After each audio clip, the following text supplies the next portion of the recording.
Friends, मैं Nivedita, astrologer, vastu consultant and tarot card reader. आप सबका अपनी सीरीज वास्तु का सिंबल कनेक्शन में तहे दिल से बहुत बहुत स्वागत करती हूँ। उम्मीद करती हूँ आप सब ने मेरा यूट्यूब चैनल astrowani.net सब्सक्राइब कर लिया होगा। नहीं किया तो जल्दी से कर ले, बेल आइकन को प्रेस कर दे ताकि आने वाले न्यू नोटिफिकेशन आपको इजीली अवेलेबल हो जाए। क्योंकि आजकल सिंबल्स के बारे में अपनी चर्चा साझा कर रही हूँ और सिंबल्स वास्तु को किस तरह से मजबूती प्रदान करते हैं। क्योंकि जहां पर हम वास करते हैं, जहां पर हम रहते हैं, वहां पर सारा गेम सी पॉजिटिव वाइब्रेशंस का है, स्ट्रेंथ का है। किसी भी दिशा की यदि स्ट्रेंथ, जोनल स्ट्रेंथ कम है तो उस स्ट्रेंथ को एनहेंस करने के लिए हम इन सिंबल्स का प्रयोग कर सकते हैं बड़ी आसानी के साथ, सूझबूझ के साथ। और जब हम प्रॉपर वे में इनका इस्तेमाल करते हैं, इनको सही दिशा में रखते हैं, सही कलर में रखते हैं, सही मेटल में रखते हैं,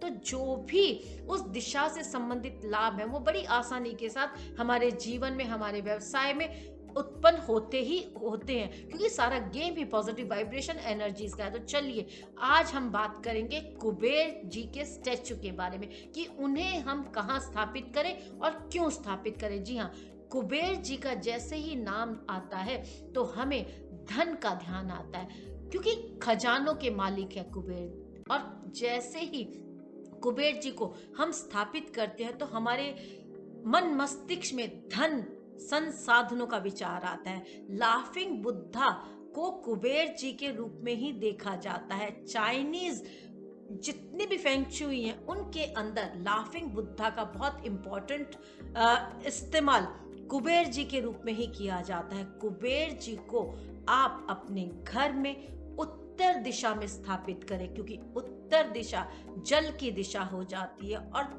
धन की दिशा हो जाती है। जब आप कुबेर जी को यहाँ स्थापित करेंगे तो आपके घर में, व्यवसाय में अपॉर्चुनिटीज और धन आगमन होना तय हो जाता है। कोई भी रेमेडी एक दिन में अपना प्रभाव देने वाली नहीं होती है, उसके लिए कम से कम 15 से 45 दिनों का वक्त लगता है जब वो अपना स्थायित्व स्थापित करती है, अपनी वाइब्रेशन एनर्जीज को क्रिएट करती है।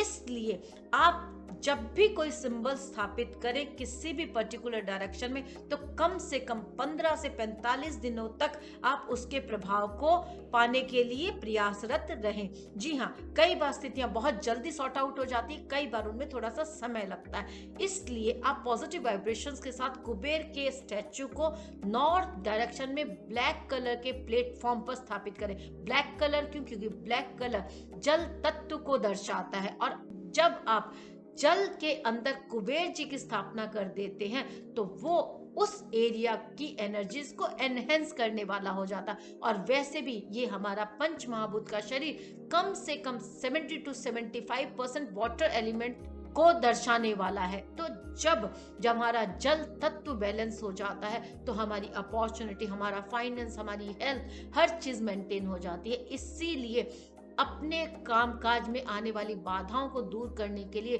फाइनेंस रिलेटेड प्रॉब्लम्स को दूर करने के लिए, डिलेस को दूर करने के लिए, अपने संबंधों के अंदर सुंदरता लाने के लिए आप अपने घर में और व्यवसाय में कुबेर जी के स्टैचू को नॉर्थ, उत्तर दिशा में स्थापित कर सकते हैं। और जो रेगुलर फाउंटेन चलने वाले होते हैं, जिनका पानी रोटेट होता रहता है, उस तरह के फाउंटेन भी आप उत्तर दिशा में स्थापित कर सकते हैं। स्पेशली अगर आपको कुबेर का कोई स्टैचू इस तरह का मिल जाए तो आप वहां पर प्लेस कर लें। ये बहुत खूबसूरत एनर्जीज को क्रिएट करेगा और आपके धन संबंधी जितने भी हर्डल्स हैं, जितनी भी परेशानियां, उनको दूर कर आपके व्यवसाय में, आपके घर में अपॉर्चुनिटीज को लाने वाला रहेगा। इसलिए चलिए जल्दी से कुबेर जी की स्थापना करते हैं और अपने संसाधनों को बढ़ाने वाले बनते हैं। धन्यवाद। आगे बढ़ते हैं और एक और नए सिंबल की चर्चा करते हैं।